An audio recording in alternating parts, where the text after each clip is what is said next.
I am Jeff Foxworthy, and welcome to Gamekeeper Podcast. If you want to learn more about farming for wildlife and habitat management, then buddy, you are in the right place. Join the Gamekeeper crew direct from Mossy Oak Land Enhancement Studio as they discuss the latest wildlife and habitat management practices, news, and of course, hunting. There's no telling what you'll learn, but I'm going to tell you, I bet it's interesting. Enjoy. We're live in 3, 2, 1. Okay, guys, welcome to West Point, Mississippi. I'm just so excited, Dudley, about this one. What we're going to talk about today, the history of it, the tradition, the literature. It's just so important to the things that we love so much. It is. We're really big on this gamekeeping thing, and I think it all stems, a lot of it stems from our subject matter today. I think you're right. And I'm looking at the other end of the table. We have Daniel Haas sitting there in Tox's chair, filling it up nicely, I should say. Big smile on his face. Yeah, I know Daniel's excited about this one. He kind of likes to just go sit in the middle of the woods and read books and philosophize about things. And, when we knew this was going to happen, I know Daniel, I wasn't present, but I know he was probably getting pretty smiley about it. Yeah, I don't have a very good attention span, so if I try to read on the couch at home, it's not very fruitful. So yeah, the woods is a pretty good place for it. Right. The back porch, wherever. Yeah. Yeah, and so this book has meant a lot to you. You've mentioned it numerous times through the years. Yeah, well, I mean, I would say it's the most influential book ever written for the life of being a gamekeeper, and especially when it was written in the 40s. There's a lot of passages that you read that are just kind of shocking because they sound like they were written 2 weeks ago. Mm-hmm. And it's just crazy to think, in here almost 100 years ago, he had the foresight of all of these things that problems we're trying to solve today, or visions of the relationship between man and land, especially as hunters. He was the gamekeeper, the true OG outside of Mossy Oak connotations and our current generation. I mean, it was it. And there's so many quotes that you think probably could have been written 5 or 10 years ago, but they were written a long time ago. I first read this book in 1997. I think that was 27 years ago. I was young and didn't have a lot of responsibilities, and I spent 23 days in the Gila wilderness without coming out of the woods, and this was required reading. So I'd pick it up and read a few passages during the day or when I was trying to fall asleep, and it means a lot to me as well. That's good. That's really interesting. Well, let me go ahead and introduce our guests and get them involved in this conversation. So we've got two gentlemen that are joining us through the magic of Zoom. We've got Mr. Buddy Huffaker. How you doing, buddy? Great. Glad to be with you guys today. Thanks for having me. Yeah, and look, I got my fingers crossed on this one. We've got Dr. Curt Meine. Did I pronounce that right? Bravo, well done. You pronounced it perfectly, Bobby. I'm proud of you. That's good. Maybe that'll keep you from getting a text tonight. That's an email from my buddy, yeah. Well, gentlemen, we appreciate you joining us here. You guys are both with the Aldo Leopold Foundation, and we're approaching a historic date. And buddy, I'm looking at you. Could you kind of tell us the relevance of what's coming up? Yeah, so on October 27th in 1949, the book that you all were just referencing and have drawn so much inspiration from, a Sand County Almanac, written by Aldo Leopold, was released to the world by Oxford University Press. And it's notable not only because we're still talking about it and people like you all and your listeners are still reading, but because it's really become kind of one of the cornerstone pieces of literature for anybody interested in conservation and the outdoors, been translated into 16 different languages. And as you've said, his writing, his ideas are still as relevant today as they were 75 years ago. And Curt can share a lot more about the background, but Leopold himself never even saw the book published. He died a year previously, suffered a heart attack at the age of 61. So this project that he had been working on for over a decade and meant so much to him he didn't even get to see the fruits of his labor and see how the book would go out into the world and really shape the conservation movement. Mr. Curt, what can you add to that? Yeah. Well, thanks again for inviting me to join you.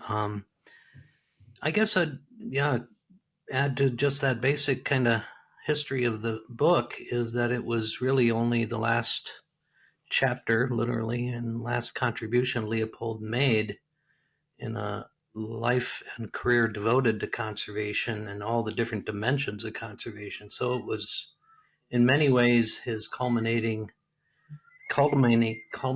act as a writer, obviously, but also as a conservationist. And in it, once you really dig in and once you reread these essays, as many of us have many times, you see the nuances and you see the episodes in his life that get reflected between the lines of his prose and on the surface as well. So you're reading not only a really classic and poignant and moving text, you're also learning a lot about the author who produced this work as really a late contribution. He was, as Buddy mentioned, 61 when he passed, but he only began writing the essays that you read in the book when he turned about 50 years old. So my joke used to be, there's hope for us who have turned 50 and haven't done all that we think we should do. It really was kind of a new phase in his public life. Wow. As I was preparing for this, I was very surprised to learn that and correct me if I have this wrong, but he passed away fighting a fire on a neighbor's property. Yeah, so he and his wife and youngest daughter were up at their farm outside of Baraboo, Wisconsin, along the Wisconsin River, where they tried to spend as much time as they could away from their home in Madison. And they were at their little shack that is now the kind of icon for Leopold's vision of a land ethic. Saw smoke down the road on the horizon, came down to a farm that had a brush fire escape. And they each kind of tried to help the situation in different ways. Leopold suffered a heart attack and passed away. And in fact, that site now is where the Leopold Center is built. In my office, as Curt references, I'm looking right out at the memorial site for Aldo Leopold's death in 1948. And when we built this center and opened it in 2007, it is built out of the trees that the Leopold family planted just down the road in the 30s and 40s. So it's a real testament to Leopold's and the family's commitment to restoring the property. And now people come literally from all over the world to walk in Leopold's footsteps and to see, where he took his last breaths. Yeah, that is incredible. Wow. Dudley, I'm going to let you have the first question. Yeah. I'm really just kind of interested in how he got his start, his early life, what molded him, to become the person he was when he was doing all these adventures and writing this book.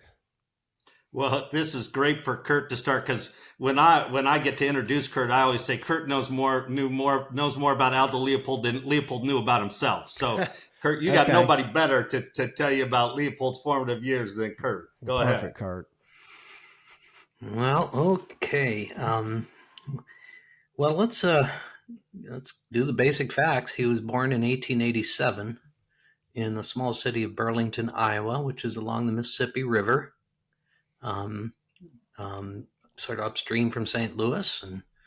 And he was born in an era, of course, in those decades when American culture and society was in the process of basically stripping the land, right? It was a time of, in our part of the world where Buddy and I are, deforestation of the upper Great Lakes forest.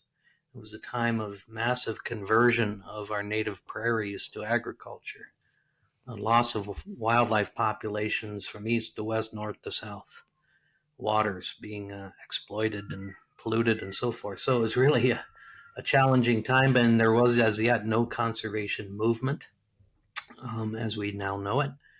Leopold's family was German by background, and his father ran a very successful furniture factory in Burlington. that connected him directly to, of course, timber resources. So these are the years when there, again, is no profession yet of forestry in the U.S. to speak of. And Leopold, motivated early on, particularly through the influence of both his mother and father, his mother kind of cultivating the sense of cultural appreciation for the arts and literature and so forth. His father, as he would later call his father, a pioneer in sportsmanship, a very enthusiastic hunter, and yet pursuing his sport at the time when wildlife populations were plummeting across the mid-continent. So very early on, Leopold has a intuition that he would want to go into some field of natural resource management. And at that time in history, in the 1890s, early 1900s, there was really only one choice, and that was forestry. And Leopold went off to school out east, first to a prep school and then to Yale University, which has what is now the Yale School of Environmental Studies, but back then was the Yale Forest School, the most prominent place to study forestry at the time. And he was a member of that first generation of trained American foresters, under the influence, of course, at the time. We're talking late first decade of the 1900s. So Teddy Roosevelt is president, and Gifford Pinchot is the nation's chief forester, the first in the brand new U.S. Forest Service. So imagine being a teenager with a passion for outdoor activity and also a passion for conservation and caretaking of resources when Teddy Roosevelt is president. He immediately joins the brand new U.S. Forest Service and heads off to Arizona and New Mexico territories, not yet states even, to take his first job as a professional forester with the U.S. Forest Service out there, actually in the Southwest. I think I'll pause there because that covers the first sort of phase of Leopold's life. But the main take-home message here is that Leopold's life coincides with the emergence of conservation as a field of study and as a political movement and as a profession. Yeah, I might just quickly add, because that also puts us right in a landscape where Dudley got introduced to Aldo Leopold, the Gila Wilderness area. Again, one of Leopold's early kind of professional accomplishments was recognizing that wild places were being lost and putting forward the idea of protecting the Gila National Forest, or a portion of it, as a wilderness area to be protected from roads and other kinds of development. The first of its kind. So it's also the 100th anniversary this year of the establishment of the Gila Wilderness area. And kind of totally different experience and landscape than obviously the cultivated Midwest where Leopold had grown up. It's a beautiful place. This is a deep story. There's a lot of tentacles to it. Oh, no doubt. Yeah. Daniel, have you got? I'm sure you've got a bunch of questions, but I'll kind of look toward you now to get your thoughts on where we are. What point in Aldo's life did he get married, have kids, and then take on the project of the sand farm? I guess that might be skipping ahead a little bit, but to when he became a professor at Wisconsin. But that point of his life and the way that influenced his thoughts that eventually became a Sand County Almanac is really interesting to me, because we always talk about the life cycle of being a gamekeeper, and those kind of years when you have a family and you have kids and you start to think a little more deeply about the future and all that kind of stuff. Seems like the same point in his life that kind of became the foundation of everything he wrote. I'll pick it up because that gives you the next chapter in the arc of his life. So again, he settles into his new career in the new Forest Service in the Southwest. He would spend the first 15 years of his career working all across the American Southwest on all the national forests there. And he had, in that period, really three primary interests in his Forest Service responsibilities. One we already mentioned, wilderness, as automobiles were coming onto the landscape and roads were fragmenting the wild places. He had a fascination early on with watersheds, with how water functioned in the landscape, which of course was extremely important in the arid, semi-arid Southwest. and the impacts particularly of grazing on soils and the phenomenon of soil erosion, which is a whole chapter of the conservation movement that Leopold would play a very important role in, actually. And the third of the W's, I call these the three W's: wilderness, watersheds, and wildlife.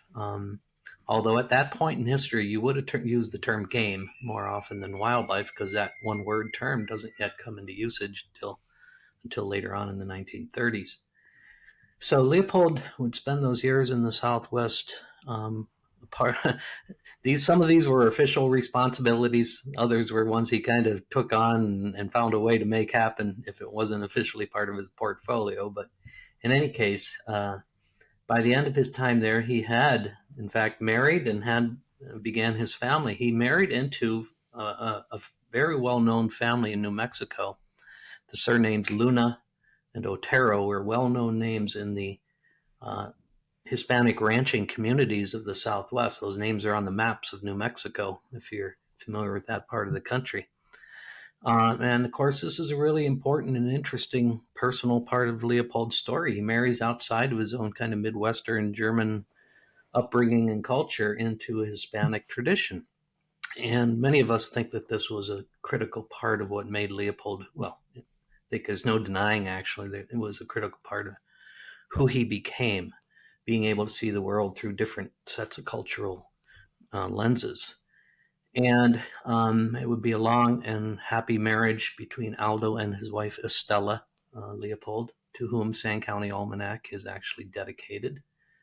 And they would have 5 children, each of whom would go on to very prominent careers as scientists and conservationists in their own right, and would in fact create the Aldo Leopold Foundation that Buddy now helps to oversee. Then in 1924, his career takes an abrupt change when he is transferred within the Forest Service to Madison, Wisconsin, where on the campus of the university in Madison was sited what's called the U.S. Forest Products Laboratory, still there actually, which is the main wood research facility of the U.S. Forest Service. Leopold would spend 3 or 4 years in this sort of dry administrative position. His passion was always in the field, right? And so after several years of that, he actually left the Forest Service just before the Depression hits, not the best timing in the world, but then takes on what was really his core passion, and that is game and wildlife conservation. So for a 3-year period, he undertakes what's called the Game Survey of the North Central States. It's kind of an obscure chapter in the history of wildlife conservation, but an absolutely critical and foundational one, because nothing like it had ever been done before. Leopold hit the road for 3 years, traveled all over the upper Midwest, surveying as best you could at that point game populations, taking into account the policies that were in place, the scientific research such as it was, which was pretty thin back then. And this is a really critical time in the emergence of modern wildlife management.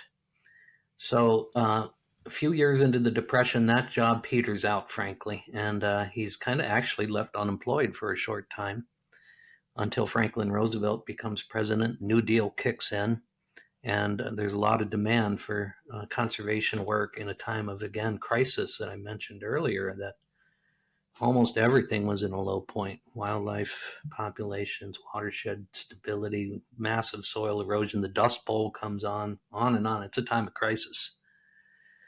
And Leopold is in a position then to join the University of Wisconsin as the nation's first professor, as far as we know, of wildlife management, although again, at the early point, he's professor of game management.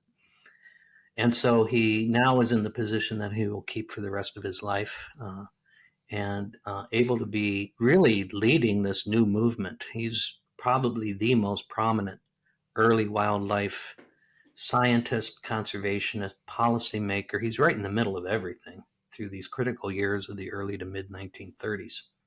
And again, I think I'll pause there because it's a lot to absorb.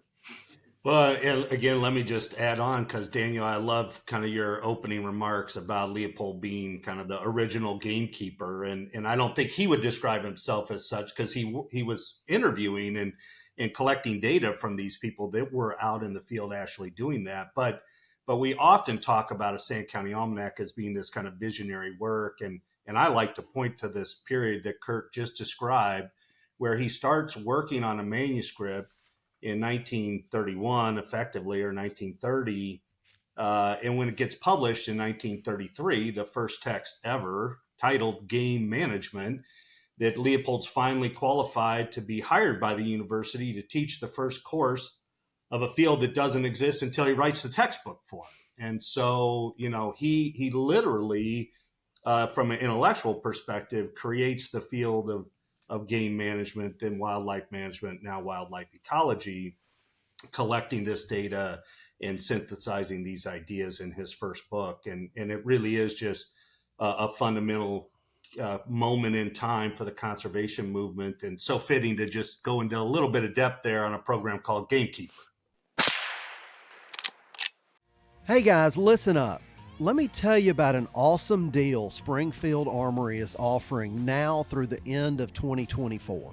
When you purchase a brand new model 2020 Waypoint or Redline rifle, you'll receive a model 2020 Rimfire rifle with a black synthetic stock absolutely free. That's an over $400 value on the house. You know we love Springfield Armory and their top-notch products you'd be proud to hand down to your kids and grandkids. So why wait? Learn more about this incredible offer at GearUp2024.com. Springfield Armory. Defend your legacy.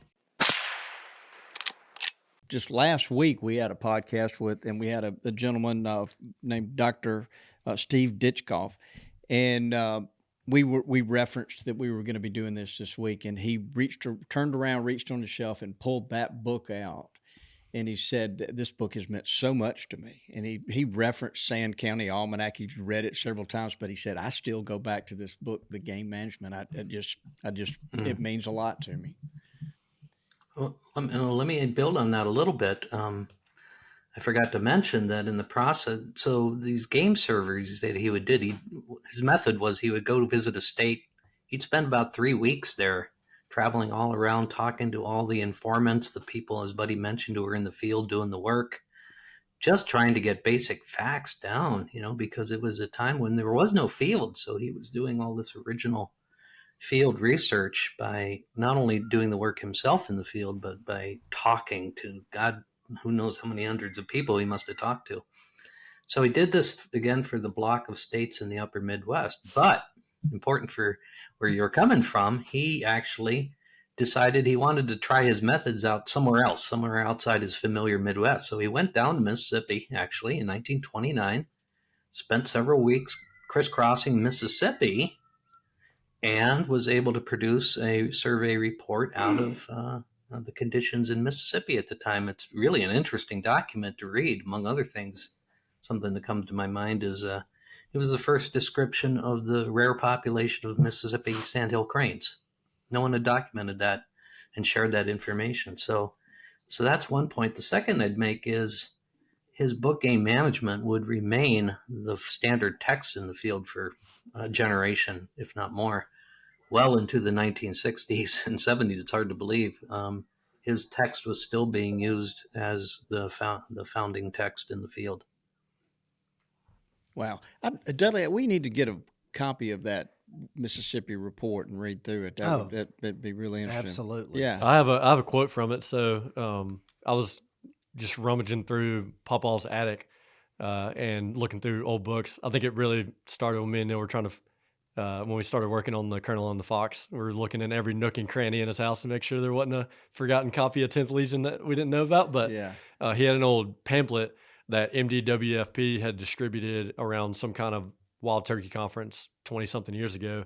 And on the back cover of it, there was a quote from Aldo Leopold in the report on game survey of Mississippi in 1929. This is 1929, so our habitat has changed a little bit with whatever. On account of the high proportion of forest lands and especially the wide dispersion of natural refuges in the form of swamps, no state has a more favorable chance than Mississippi to produce a large and stable crop of wild turkeys. Oh. Yeah, how about that? There you go. He's Yeah, even I haven't looked at that report in quite a while, but a couple things jump out to me hearing that is, oh gosh, just how open he was to understanding the conditions. I think he had one trip down to the deep south on his way out to New Mexico when he was just finishing school. But otherwise, it was a completely unfamiliar territory to him. Second thing was the mention of turkeys is fascinating because, in fact, it would be Aldo Leopold's oldest son, Starker Leopold, who went on to his own very, very influential career as a wildlife ecologist, who actually did his own graduate studies on encouraging wild turkey populations at a time when turkeys were almost gone from so much of the continent. It was Starker Leopold who kind of figured out how to recover turkey populations that would, in fact, retain their wildness. That would not be just a kind of barnyard turkeys, right? So there's some fascinating threads that come through when you hear something like that in Leopold's language. Yeah, we love Starker for all that. That's incredible. Yeah, and pretty cool. I don't know a lot, but I know a lot of people who know a lot. And Brent Rogers is definitely one of those people. He has Herbert Stoddard had Starker's research on wild turkeys bound in a private copy that he had in the library at Tall Timbers Research Station. And because Brent finds his way into just about any unique book on the planet that he wants to get, Brent Rogers now has that, has Herbert Stoddard's old copy of all of Starker's turkey research. How about that? Wow. Well, Curt, it might be worth a quick tangent to describe Stoddard and Leopold's relationship in that beautiful letter exchange between those two individuals. Oh gosh, yeah, you could literally do a whole show just on Stoddard, and Stoddard's connection with Leopold is critical to both of them, both ways. Charles Stoddard was early, for those of your listeners who don't know his name, was an early game manager / wildlife manager who Leopold knew starting in the mid-20s. And Leopold had a great respect for Charles Stoddard, who was sort of a self-taught fella back at the time, again, because Leopold hadn't come along yet to define the field. But Stoddard had already gone to work, and he actually had strong Wisconsin connections too, by the way. But he ended up working in Georgia on bobwhite quail.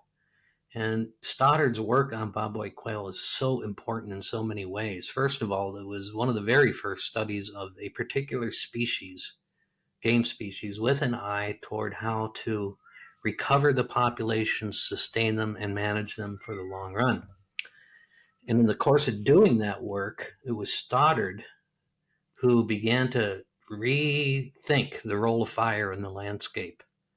In those longleaf pine forests of the Southeast, we know now, of course, how critical fire is to the sustained health and well-being of longleaf and other fire-adapted pines. Well, back then, it was a radical thing to say as a forester that we ought to not only allow burning, but in fact, we need to reintroduce it. And Stoddard was in the middle of that. And so we're talking the 1920s. So this is highly controversial. And yet Stoddard knew his stuff. He knew his stuff, what he had seen on the ground, and speaking with others who were in the region. So this was a really important moment of change in the thinking within the forestry community about the role of fire. And of course, 100 years later, we can think through what that has meant to the way we think about forests in general across North America as we face really critical conditions with the incidence of large wildfires. So I'll stop there. But yeah, their friendship was deep and lasting, and there was an exchange. Leopold had a particular hobby that began in the mid-1920s while he was working at the Forest Products Laboratory. Working there, he had access to rare and interesting woods from all over the world coming in and out of the lab. And Leopold would, I think, abscond with a few leftover samples and bring them to his basement, where he began to craft his own bows and arrows. Leopold was an early archer. I should say maybe early in the recovery and renaissance of archery. And he became quite a master craftsman as an archer. And for very few special friends, Leopold would gift them with a bow. And Stoddard was one of the recipients of one of those bows. And the letters, I can't quote them, buddy, but very, very touching letters that really demonstrate Leopold's respect for really this guy with the dirt under his nails down in Georgia at that point, Herb Stoddard. Wow, I wonder if any of those bows still exist. Yeah, that'd be be a nice souvenir. Yeah, it would. The dirt under your fingernails comment I think is really cool because the relationship between Stoddard and Leopold is amazing because you have, Aldo, who probably, you wouldn't put anyone alive at the time and probably the entire world above him as a bigger authority academically on game management. I mean, he was the original. He wrote the book, as you said, but he also was an avid hunter, and it's he talked a lot about it's hard to have a fully well-rounded perspective on game management and on conservation if you're one-sided, if you only if your brain only works in the academic sense and your education of the outdoors only comes from books and from the library and from giving lectures, then you might have less knowledge than an equivalent person who's spent their whole life in the woods at a fraction of your age and no time in an academic setting. And Stoddard and Leopold are really cool because Stoddard didn't get a high school diploma. Leopold, who you have, the most highly educated game manager in the world, but they had so much common ground. And Stoddard was just such an off the charts genius at practical wildlife management and knowledge that he didn't need the academic setting to reach his full potential. And their relationship between each other, you probably couldn't find two people anywhere on the globe that had more influence or more expertise in the woods. Wow. Yeah, that's a great comment, and it really is characteristic of Leopold. As you're describing that, I was reflecting on a couple things. One, Leopold. Well, first of all, Leopold was used to working, of course, with ranchers in the Southwest, and then when he came to the Midwest, directly working with landowners and farmers in the Midwest, because that was the crux of the situation. Was you aren't going to be able to recover even small game populations unless you are working with farmers. And so when he becomes a professor, he's teaching the sons and daughters who are off the farm in Wisconsin. That was the main student body back in the day. And there were several projects Leopold got involved in which he was literally working daily with farmers and understanding their needs, especially during the times of economic crisis of the Depression, right? So, for example, there was a landmark watershed conservation program just to the west of us here along the Mississippi River in a place called Coon Valley that became a model for soil conservation across the country through the new Soil Conservation Service. He also had several projects going on where he would work with groups of neighboring farmers in what were then called game cooperatives. And there were a couple examples of these, and Leopold was a member of them, where farmers from a particular region were partnering with hunters from town and cooperatively working to improve and restore wildlife habitat. So these became really important early examples of what now we call community-based conservation. But it showed Leopold's practical side too, and it showed his respect for anyone who cares about conservation, is willing to, put part of their time and commitment into conservation, no matter what station of life they may find themselves in. Can you guys kind of help us understand about Leopold as a hunter and what he may have been interested in? What when he got into archery, was he a deer hunter as well? Yeah, I think, as Curt described, from a young boy, any chance Leopold could be outside, he was outside hunting, fishing, hiking, and he was a lifelong hunter. It would have started with ducks in the Midwest along the Mississippi, and then continued to grow and pursued game wherever he was. And so that would be, he'd be responding if he was in New Mexico to what opportunities there were. He took a hunting trip down the Colorado River with his brother in the 1920s. And, in the Essays of Round River, another book that would be published posthumously, you can kind of read his hunting journal and diary about what they saw and the game they pursued. And when he came to the Midwest for his longest kind of stretch of kind of dedicated time outside, it would have been deer, but deer was not, he was a bow hunter. He never actually harvested a deer via bow. And he talks about kind of woodcock and hunting woodcock, and that then as they were monitoring the population on the farm as they were restoring the habitat, that he decided he would rather watch the sky dance than have the woodcock on his plate. So hunting was always a backdrop of how Leopold engaged the outdoors, waterfowl, upland birds, deer. But it was always really, I think, his way to engage the world. And so again, late in his life, he began to use hunting really as the opportunity to be out and create observations more than the harvest. But hunting was absolutely essential to how Leopold understood and engaged the outdoors. That's interesting. I think a lot of us behave that way. Especially, it seems like he caught on to that earlier in life, but a lot of us, you hear about all the stages of a hunter. And so it seems like he got towards that latter stage earlier in life than most people, which is pretty interesting.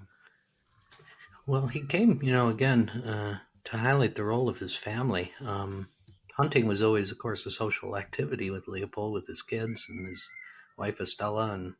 But going back to his childhood, how Leopold was instilled in sort of hunter ethics directly at the side of his father out in those marshes along the Mississippi River. And that would really be the roots in many ways of his fully matured land ethic philosophy. But it also, the other thing that I would mention, as Buddy was recounting his different kind of hunting activities, is Leopold was also an extremely meticulous keeper of records of his hunts and his time outdoors. So his journals begin actually when he resumed hunting after a period of illness when he was in his 20s. And so his first journal entries come from actually about the year 1917 or so. And he would keep that up anytime he's outdoors from then on until the day of his death, literally. He was recording his observations, and it wasn't only his bag, what he took that day, but it was also whatever other features of natural history that he was observing. And these, in fact, then become the soil from which the prose of Sand County Almanac emerges. Those journal entries really are the things that the discipline of doing that prompts him as a writer later on in his life. But yeah, I just wonder if we could use that to get back to one of Daniel's earlier questions about kind of the family's experience with the Sand Farm. And so it was in 1935 that they buy this farm. They give up their hunting cabin in Arkansas, where Aldo and the sons would go do their annual hunting trip for an opportunity to be a little bit closer and more frequent excursions. And it's a sand farm that has been kind of defoliated because of the very poor soils. And the first thing they do is start planting trees and prairie. And of course, Leopold at this time is now teaching at the university. And as Curt said, mainly teaching those students coming from the farm, but if they're interested in wildlife, what they can do on their farm when they go back home to support wildlife populations. And it's his opportunity to kind of practice what he preaches. And there's this little structure that is on the property when they buy it. And it's this old livestock building, still waist deep, frozen in cow and chicken manure when they buy it, and they clean it out and put some windows and doors and expand it. And it's just enough to keep them out of the elements while they're up there planting trees or hunting or fishing. And a lot of people kind of think that Leopold writes at the shack and at the farm, but that was really where they went to go work and be outside. And so, as Curt is describing, Leopold's record keeping consisted of a journal that he would keep in his breast pocket, a very small little field journal. That data would get entered into the shack journal, and anybody who was at the farm that day could enter in the shack journal as who was there, what did they eat, what did they hunt, what did they plant, what did they see, what did they observe. And then that would be the fodder that he would go back early in the morning on Mondays and write the first drafts that would ultimately appear in a Sand County Almanac. So you can kind of track, say, we were talking about woodcock, that they would be monitoring the woodcock and how many they were seeing dancing or painting. And then that would be in the breast pocket. It would go to the Shack Journal. And then you can see the draft of the first essay, Sky Dance. So that was the first portion of a Sand County Almanac is all informed by the experiences there on the farm. And that really would then kind of become the inspiration to take those essays and compile them into a book-length volume that would ultimately lead to a Sand County Almanac. See these people? When the clock strikes 5, it's not the end. It's just the beginning. They have to do these things. They have to do those things. Enter the all-new LS Tractor MT2 and MT2E, a relentless force of innovation. Redesigned with a new hood and cab built for comfort and visibility, with enhanced lifting capacity to get the job done. Making these people the ones everyone else calls those people. Visit your local LS Tractor dealer today. Hey, Lanny. Hey, Bobby. Have you ever wondered if your feeder went off? Or if it's even got corn in it? Yeah, you sit there at night wondering about it. Moultrie has solved this. This is some high-tech stuff. Fits on any feeder that helps monitor the level of feed and lets you know if it went off or not. And you can remotely control it. Can I look at your feeder if we're on the hub? I really hope not, but we're going to have to talk to the guys at Moultrie about that. This is the biggest thing in feeders since corn. That's saying a lot. With Feed Hub, there's no more stressing, no more guessing. This technology allows you to remotely monitor your feeders. You know, we always say feed safely, do it the right way. No doubt about it. To learn more about it, visit moultrieproducts.com/feedhub. It's a great invention. Unbelievable technology and products brought to us by our buddies at Moultrie.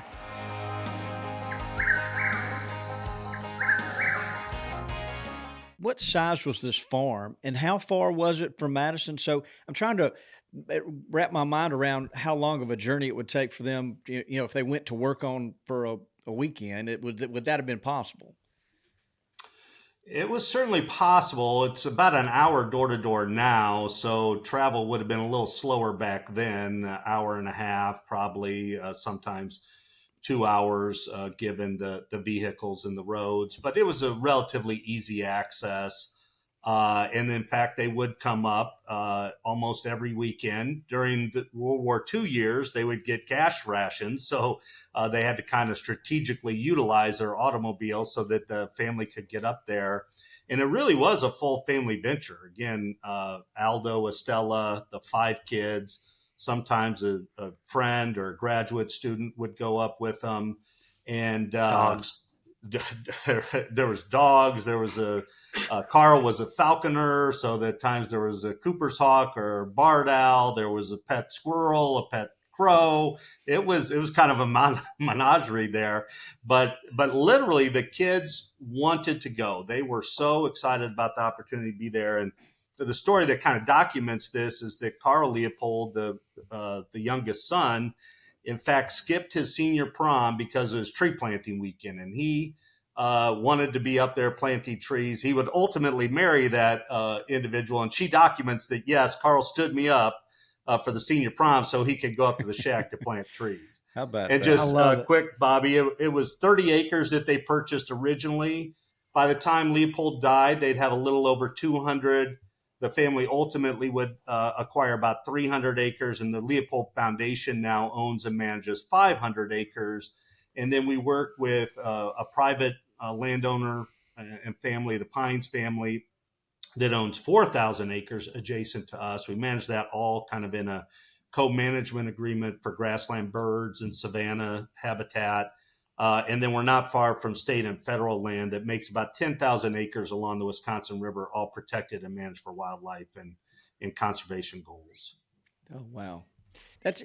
I'm just amazed that somebody, well, let me start first. I'm really impressed with this guy for keeping the notes that he did. And it almost makes me, he almost, well, visionary is what kind of comes to mind. There's just part of me that thinks that he knew what he was writing down would be important to people in the future. And then to think that his children recognized, fell in love with this property, and have preserved it. Because so often things get away from families and they're just gone forever. And here you guys, all this has been able to be encapsulated and built upon and preserved. And that just is so touching. Yeah, there's so much to this story, and you had mentioned that earlier, but them going to the cabin as a family and piddling, it reminds me a lot of our listeners, and whether we have land or not, I think it's most of our goal is to have a little slice of heaven to go to and goof around with our families and friends, and just makes me want to know, more about what they were into. Like, I think I've read that his wife was really good with a bow. 7-time state champion. Aldo Leopold was in archery. And they were, a little bit eccentric for the times, and they didn't seem to worry about that. They just went and enjoyed life, like you were saying, he'd go on these hunting trips, and it really wasn't all about, harvesting a bunch of game, but if he stumbled into something, I'm sure, he was willing to take it, but, he was probably stopping to smell the ponderosa pines, how the bark smells like vanilla and just things like that. I can picture him and his family, being more involved with the big picture, And one of my favorite quotes, that's right in line with what Dudley is saying too, before you can get back into the deep knowledge stuff, but I'll probably butcher this, but he was talking about the difference in land and being in the country. Land is where corn and mortgages grow. Country is the personality of land. And it's kind of what, everything Dudley's saying.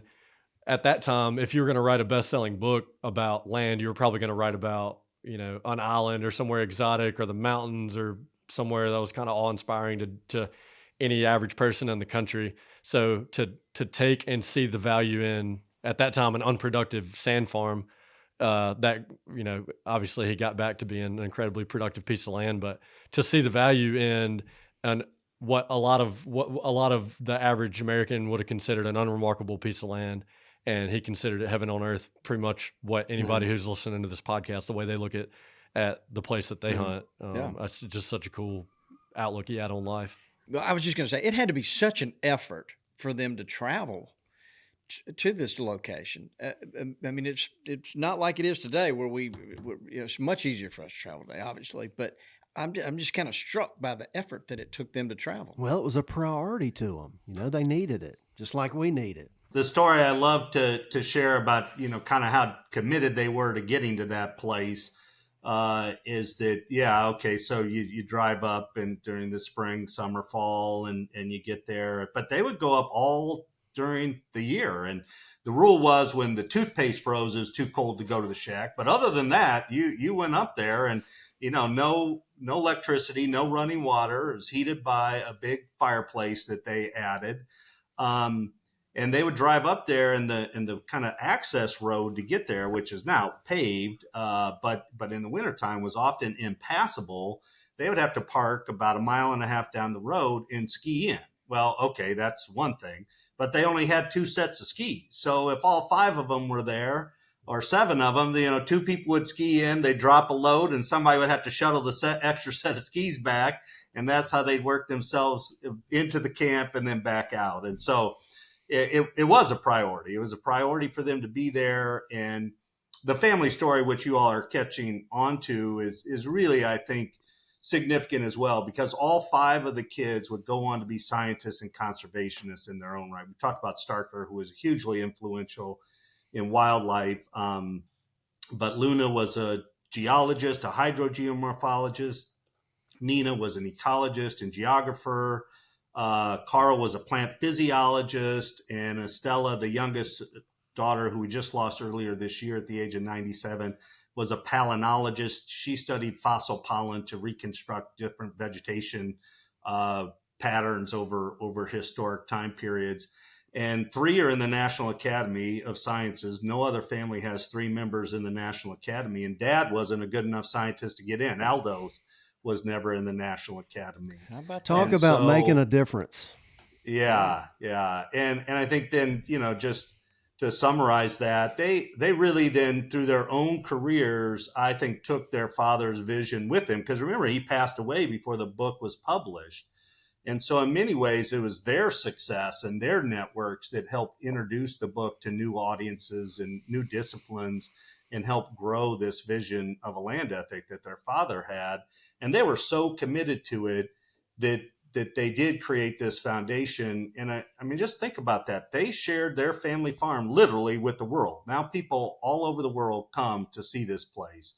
And they gave up their kind of privacy, their exclusive rights to that place, so that others could be informed and inspired to think differently about our relationship with each other in the natural world.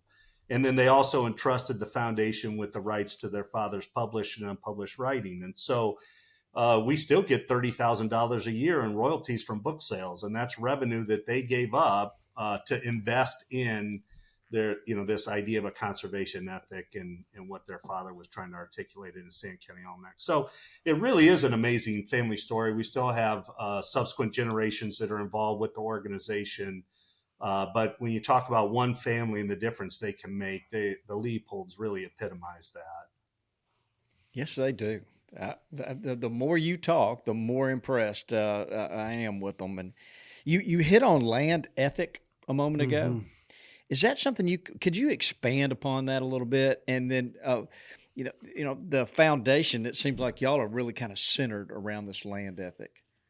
That sounds like what a land ethic is. Sounds like a question for Dr. Meine, the definitive Leopold biographer. Thank you, buddy. So I get to try to summarize a very complex set of ideas and philosophy in a few seconds, right? Okay, well, Yeah. let's say it this way then. Leopold really stood out in his generation as one who was as interested in the larger, more abstract guiding ideas of conservation as he was in the technical field work, right? He was always there. Those are always bouncing back and forth in his experience. He's testing his ideas against the practices of land care. And what he does on the land with his family and friends is tested against the larger ideas that guide conservation. And that dynamic begins early and it goes through his entire life. And in the last 15 years of his life, he became a little more conscious and careful about trying to define what are the values that guide us in our relationship with land and with one another on the land. And there are a series of essays he writes and speeches he gives over the last 15, 20 years of his life in which he constantly is examining and redefining and rethinking his own premises. And so it's a fascinating example of, like we all do, in a sense, trying to connect the dots of our experience and all the influences that shape our way of looking at the world. Well, Leopold does this in a more disciplined way than most of us. And toward the very end of his life, in just the last year of his life, as this book manuscript is evolving, this manuscript for what becomes the Sand County Almanac, he feels he needs a final, and his editors feel he needs a final statement of his philosophy. So he struggles with this, but ultimately, in the last summer of his life, he writes an essay called The Land Ethic. And that essay defines, as at least the final version of what we would have of Leopold's thinking. And the core of it really is pretty simple, actually. It's the fact that we tend to think of ethics, that term meaning the rules we follow in our communities for right and appropriate behavior, right? We think of business ethics and other forms of ethics. But Leopold says, ethics are an expression of the community. And no one individual writes an ethic. They evolve, and they evolve within communities and out of communities. Leopold's great leap is to say our community is not just our fellow humans. As a conservationist, our community includes, as he would say, soils, waters, plants, animals, and people as one community. And of course, that's reflecting his own education in the brand new then, science of ecology, which looks at relationships within communities. So Leopold's kind of lasting contribution in the field of conservation philosophy and ethics is to say we have to think beyond the human. We have to think beyond our own human communities and our own set of values that is exclusively what's good for people. We have to think about the whole community. And of course, this has equivalents and expressions in other cultures around the world, including indigenous North American tribal values and ways of seeing the world.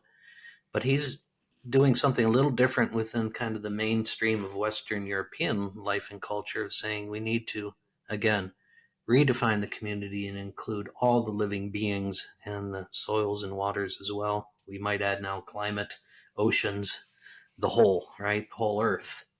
So that's a lot to kind of try to summarize in a few minutes. But you get a sense when I tell that story of how Leopold had grown from those early boyhood experiences hunting ducks on the Mississippi River with his father, 50, 60 years later now coming to bring all of his experience, his relationships, his scientific understanding, his literary skill to try to advance the conservation movement in a new direction that would lead after his life to whole new revolutions in environmental thinking. So it's a big story, as you say, but that's the beauty of Leopold in his life, is if you understand him, you get a pretty good feel for the larger story of conservation as it's evolved over the last 150 years.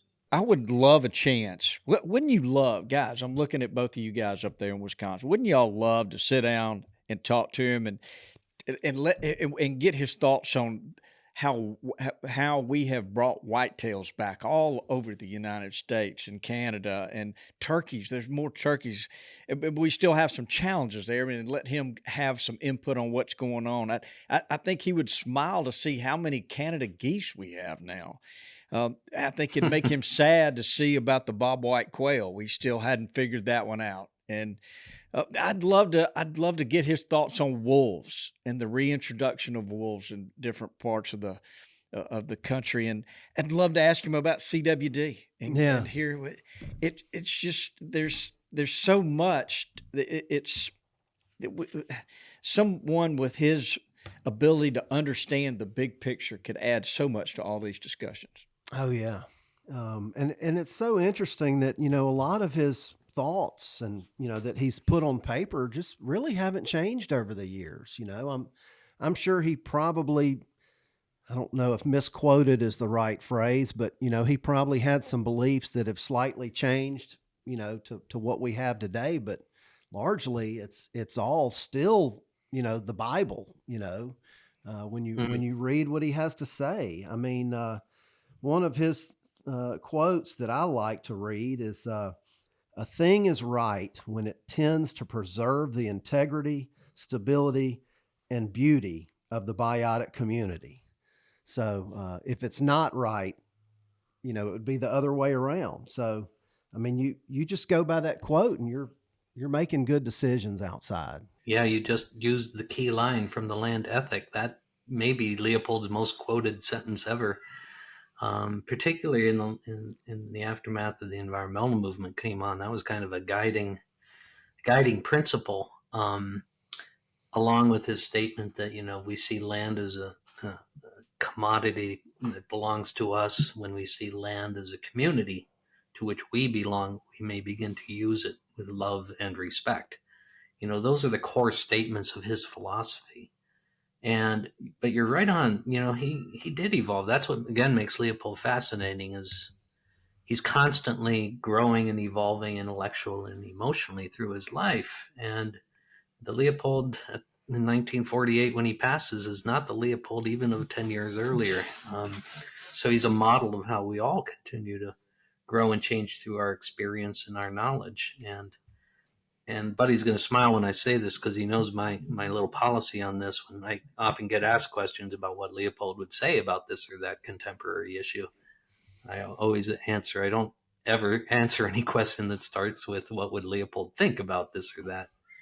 But we can tell you how he thought about things. And that's really the key, is his way of thinking was all about understanding connections and relationships and the ecological realities behind the things that you and I enjoy when we're outdoors. So he would have things to say on CWD, as you mentioned, and a lot of other issues because he knew how to think through complex conservation challenges. And that's where we can continue to read from Leopold. You know, like as with any author, some of the words are going to be more obscure. Some of the writing may seem a little dated. But that freshness that comes from thinking in a clear way about complex issues, that's pretty durable. And just to kind of add quickly onto that, because Bobby, I liked your question. Wouldn't it be amazing to sit and talk and listen to Leopold and ask him questions? And it would be, but I think another piece that we've all kind of scratched at here was how he was interested in information. And so what we know about how he engaged audiences, his children, and how we saw his children engage audiences is it was a conversation. He was always interested in other people's ideas and information, and that it's about this conversation to help us kind of figure out where we're going together, this idea that an ethic continues to evolve. And that's really the work of the Leopold Foundation, is to keep this idea alive, to have conversations like we're having today that are informed by how Leopold approached the world and how he thought, but applying it to new situations and new systems so that we can continue to advance this idea of a land ethic and make the land healthier and all of us healthier as well.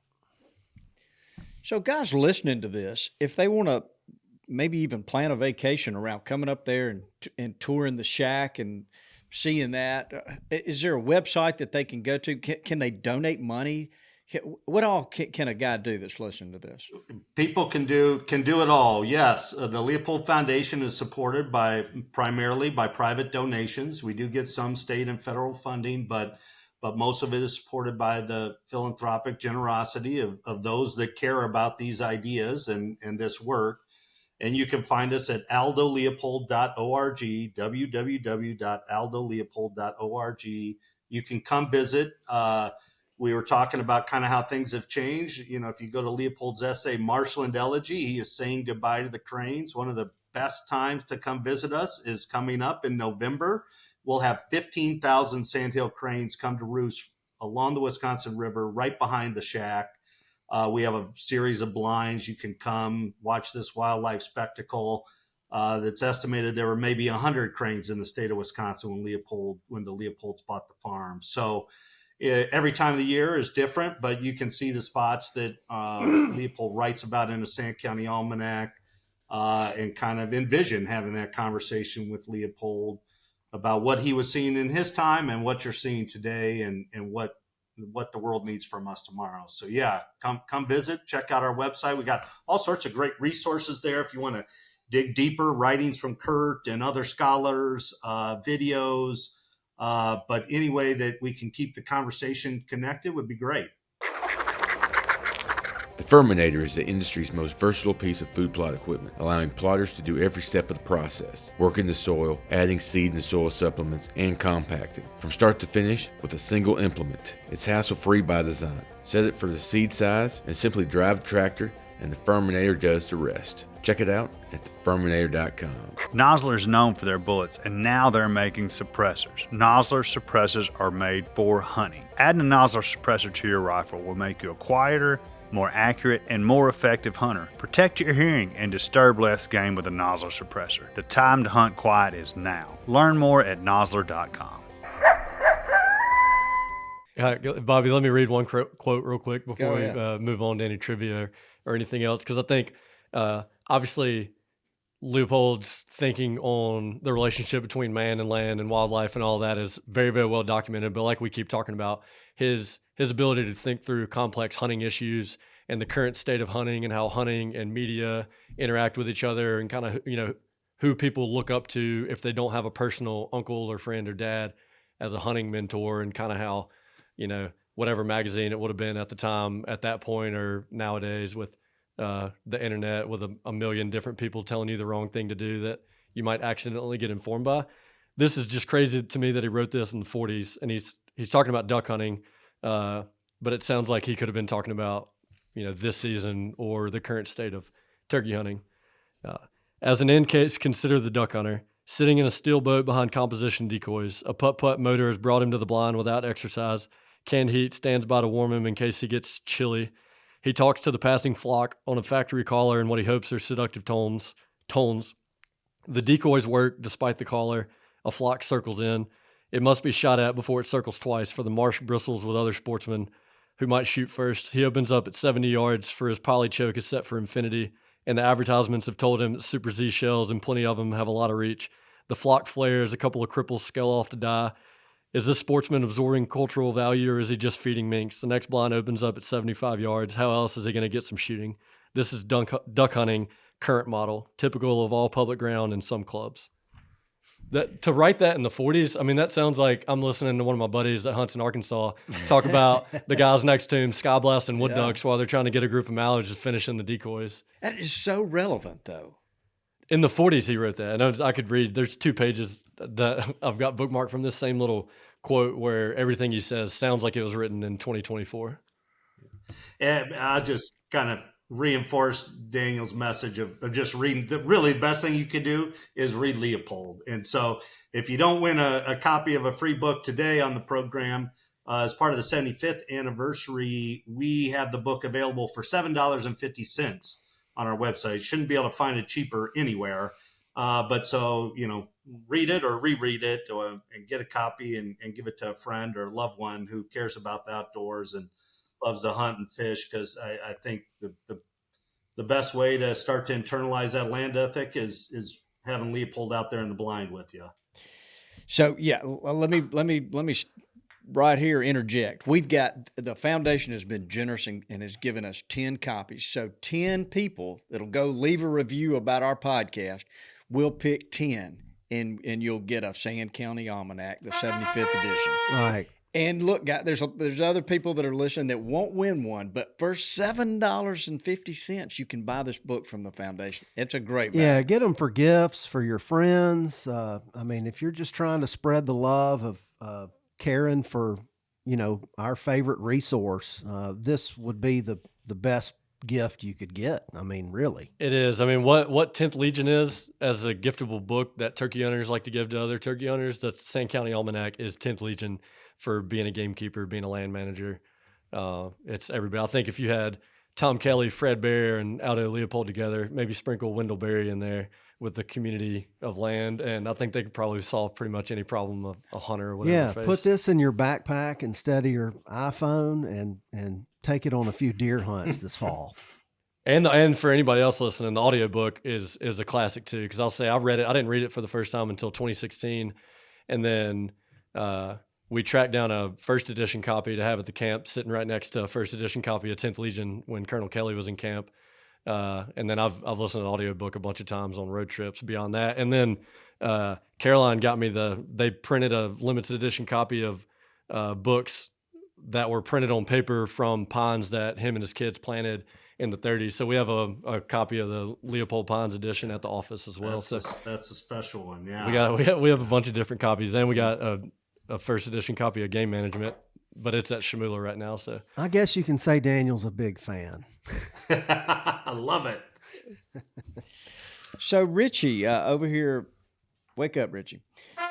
So Richie, don't hit the horns for yourself. Richie, I think we all would like to, let's do a television show about the Aldo Leopold Foundation. Yeah. Let's send you up there, Rob, whoever. Let's go do this. That'd be great. Okay, so I'm expecting it this time next year. We'll have that. Richie. Sure, Bobby. Yeah, I'm going to do that for sure. Love it.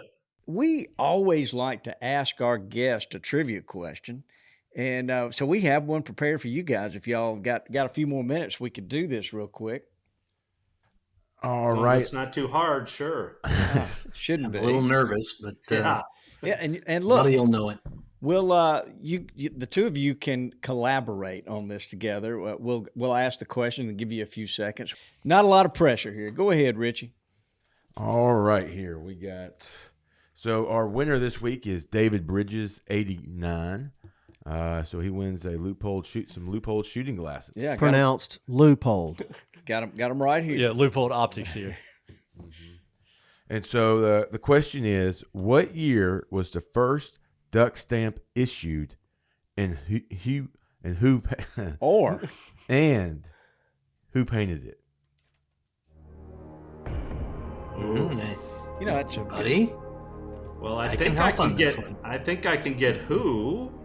I'm assuming it would have been Ding Darling. Oh my goodness, he got that right. Yeah. Did the first one. I'm gonna say 1934. Richie's got the note. Is that not amazing? Yep. Really? Yep. 1934. Ding Darling. And so what? And also the third aspect of it. What ducks were on the stamp? Oh, Ooh, that's a good one. That is a good one. Ooh. Well, first of all, we should say Leopold and Darling knew each other quite Yeah. well, and they were fellow Iowans. And in fact, Darling was the head of what would become the Fish and Wildlife Service when he did the first duck stamp. And Leopold had been offered that job actually, and declined to take it. He had just settled into the university job in Madison, but the family told stories about calls coming in from Washington D.C.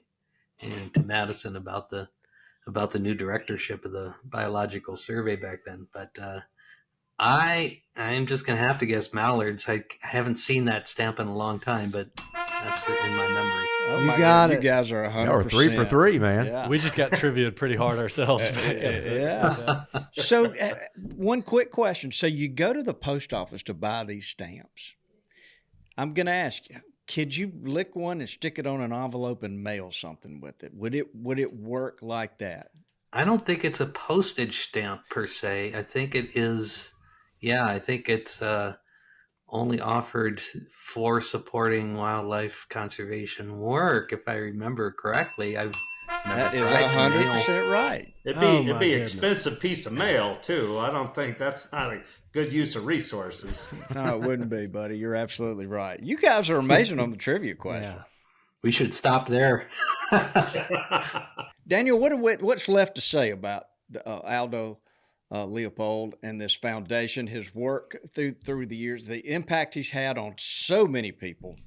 Yeah, I mean, the thing I would say in closing is just how strong the similarities are between Aldo Leopold's outlook on life as a hunter and a game manager and the culture of Mossy Oak and the idea of being a gamekeeper, because one of the fatal flaws in a lot of the country is just thinking that you can leave everything to the big dogs and the old rich multi-billion-dollar conglomerates and the government. And I know we don't think that, but they'll solve all the problems. But Aldo thought that the surest way to defend land and make sure that everything was around for the long haul was to empower the small landowner and the local hunter. That's exactly what being a gamekeeper in Mossy Oak's culture has been about. It's not leave it up to the big organizations, they'll solve all our problems. It's create a community of like-minded folks who like to hunt and fish and like to take care of the land, and it's contagious. And it's the reason that Sand County Almanac has been printed for 75 years and probably will continue to remain in print for the rest of our lives. And